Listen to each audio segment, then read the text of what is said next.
Welcome back, everyone, to the third session of our Celebrity Dungeons & Dragons game. If you're just tuning in, we've got Donald Trump, Joe Biden, and Barack Obama playing a dragonborn fighter, a halfling rogue, and a half-elf bard, respectively. I'm your Dungeon Master, Joe Rogan. And I'm Donald Trump. It's great to be here. We're doing tremendous things. People tell me this is great. I didn't ask you.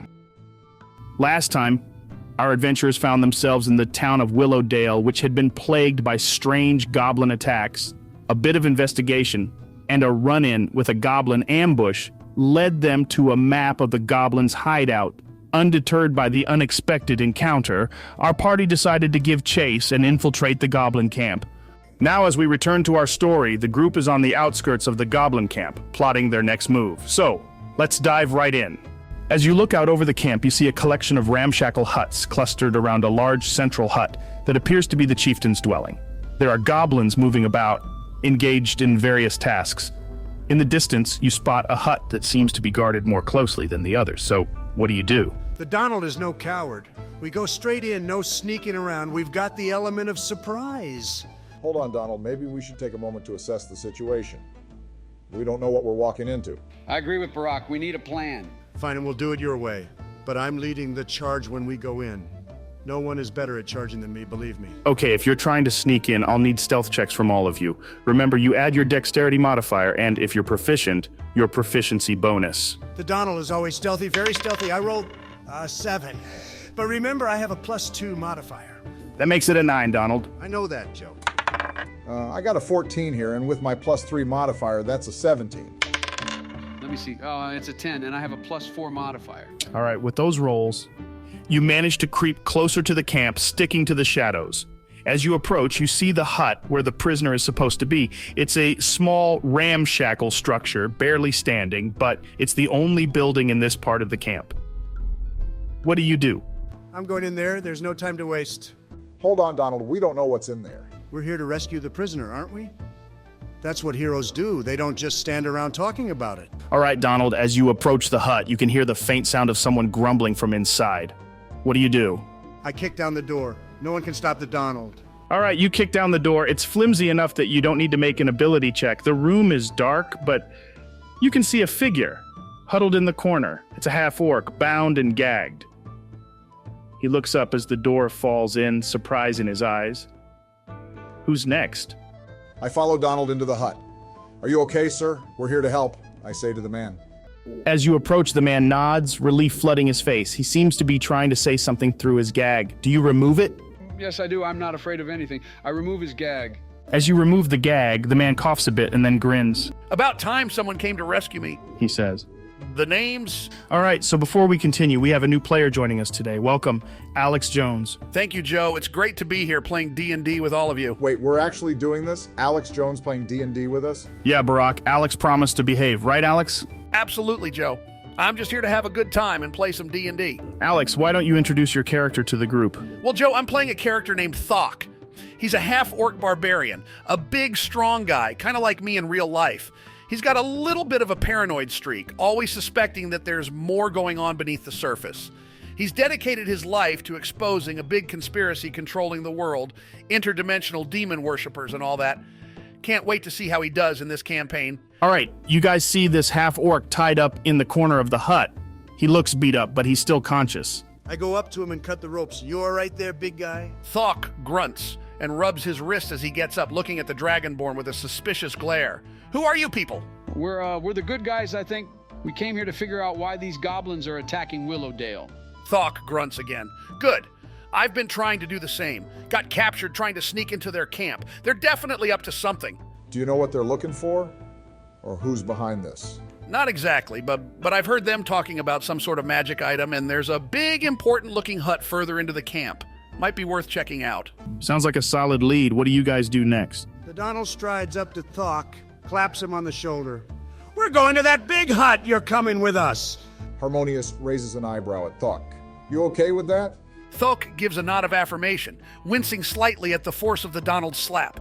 Sure, I'm with you. In the meantime, Scrappy Joe starts looking around the room, searching for any other useful information or gear. Scrappy, give me an investigation check. A 12 plus my investigation, that's a 15 total. Very nice. With a 15, you manage to find a couple of healing potions and a map of the surrounding area, showing the goblins' patrol routes. Scrappy Joe grins, holding up his findings. Look what I found, fellas. You guys think we can trust these goblins? That map might be a distraction. I'm not even sure I trust you yet. All right, what's the plan moving forward? We're heading for that big hut. Great! So, you guys decide to head towards the large hut. As you approach, you notice that the entrance is open, but something about it seems off. The Donald doesn't wait. He strides forward to the entrance of the large hut. As the Donald steps through the entrance, he triggers a tripwire. A net drops from above. Make a dexterity saving throw, Trump. A 9 plus my dexterity saving throw, that's a 12. With a 12, the Donald is just quick enough to avoid being ensnared by the net. It drops harmlessly to the ground behind him. Harmonious shakes his head. You're lucky, Donald. Next time, let's check for traps, okay? Scrappy Joe agrees. Yeah, Donald, we gotta be careful. Thokk grunts. Lucky. All right, you're inside the large hut. The dim light reveals a larger goblin seated at the far end.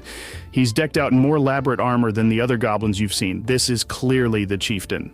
We need a plan. Any ideas? I say we introduce ourselves. I've always been good with negotiations. Do you think that's wise, Donald?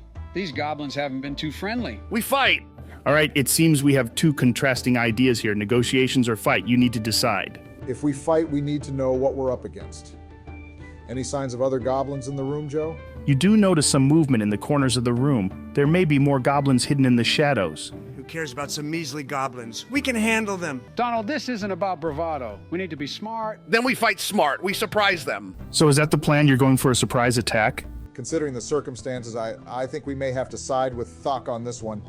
Surprise attack might be our best shot. Well, I'm not usually one for brute force, but we don't have many options, do we? Fine, let's do it. But I'm taking the lead. All right, it's decided then. You all prepare to launch a surprise attack on the goblin chieftain. Donald, give me a stealth roll to see if you can take the lead without alerting the goblins. All right, let's see. I rolled a 5. As you step forward, your foot hits something metallic on the floor, triggering a loud clang that echoes throughout the room. The goblin chieftain's head whips around to face you all, and the room suddenly bustles with the movement of hidden goblins emerging from the shadows. The goblin chieftain's eyes widen in surprise as he sees you, and he immediately starts barking orders in Goblin. His guards, previously lounging about, jump up, grabbing their weapons. You see the fear in the eyes of the other goblins in the room, their bodies stiffening, preparing for a fight. Well, there goes the element of surprise. You think? Doesn't matter. We'll crush them either way. And that's where we're going to hit pause for today, folks. You stand tall, prepared for the battle to come in the chieftain's hut, surrounded by goblins who've just realized you're not who they thought you were. We'll pick up from here next time. That was quite a session, wasn't it? I gotta say, having Alex here really spices things up. Well, when you've spent as much time as I have investigating global conspiracies, you learn to keep things interesting. We'll certainly have to keep an eye on Thokk then, won't we? Speak for yourself, Barack. I've been trying to keep an eye on my own character this whole time. That's the spirit, Joe. It's all about learning and adapting. And speaking of adapting, Alex, how did you find your first D&D session? It's more strategic than I thought, but don't worry. I've been in more challenging situations. Ever tried to expose a secret reptilian government? Oh boy. Can't say I have, Alex, but I'm sure it's all in a day's work for you. All right, everyone. Great session today. Let's rest up and come back stronger for the next one. Until then, keep those dice rolling.